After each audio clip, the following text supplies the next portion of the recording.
இன்னைக்கு QS ரேங்க்ல நாங்கள் இது மட்டும் 200க்கு மேலே தான் இருந்தோம். 227, அதுக்கு முன்னாடி வருஷம் 285 இருந்தோம். இந்த தடவை 47 புள்ளிகள் அட்வான்ஸ் ஆகி இன்னைக்கு 180 ரேங்க்குள்ளே வந்திருக்கோம். ஃபர்ஸ்ட் டைம் 200க்குள்ளே நாங்கள் வந்திருக்கோம். குறிப்பாக இதுக்கு ரீசன் வந்து நிறையா ரிசர்ச்சில் நிறையா சைட்டேஷன், எத்தனை பேர் நம்மளோட ரிசர்ச் சைட் பண்ணுறாங்க, அதில் நிறையா ஒரு முன்னேற்றத்தை பார்த்துருக்கோம்.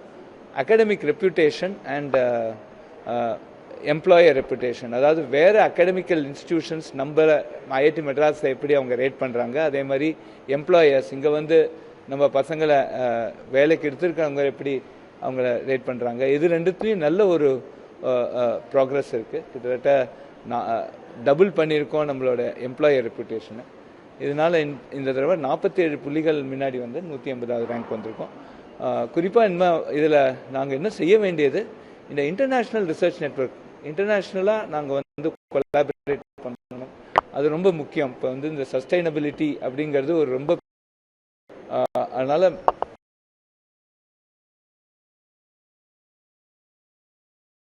அதை வச்சு ரிசர்ச் பண்ணுறது ரொம்ப முக்கியம். அதே மாதிரி சஸ்டைனபிலிட்டியில் சில வேலை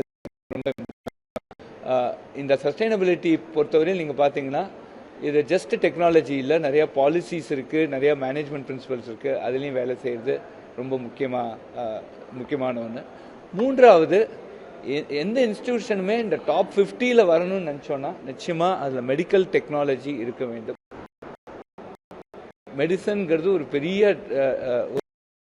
பெரிய லெவலுக்கு இப்போ போயின்னு இருக்கு. அதனால் இந்த இன்ஸ்டிடியூஷன்ஸ் எல்லாமே மெடிக்கல் டெக்னாலஜிலையும் கான்சென்ட்ரேட் பண்ணணும். இது 3 நாங்கள் பண்ண போகிறோம். ஒரு 3-4 வருஷத்துக்குள்ளே இந்த டாப் 100 ரேங்க்குள்ளே வரத்துக்காக நாங்கள் எல்லா முயற்சியும்.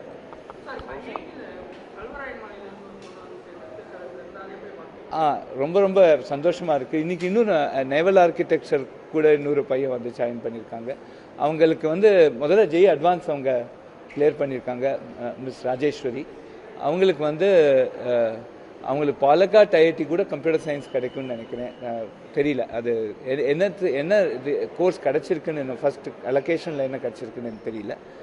நிச்சயமாக ஒரு பையனுக்கு இன்றைக்கி IIT மெட்ராஸ் நேவல் ஆர்கிடெக்சர் கிடச்சிருக்கு.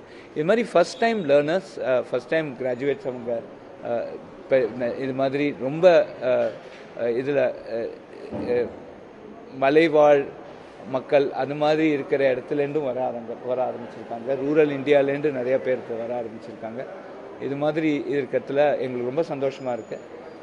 அனைவருக்கும் IITங்கிறது நிஜமாகவே இந்த BS டேட்டா சயின்ஸில் நிஜமாகவே நாங்களுக்கு இந்த தடவை 837 டிகிரிஸ் கொடுத்தோம். அதில் 150 பேர் 1 lakh per annumக்கு கீழே இன்கம் வந்தவங்க. மீதி 100 பேர் வந்து 5 lakh girls 5 lakh per annum கீழே வந்தவங்க.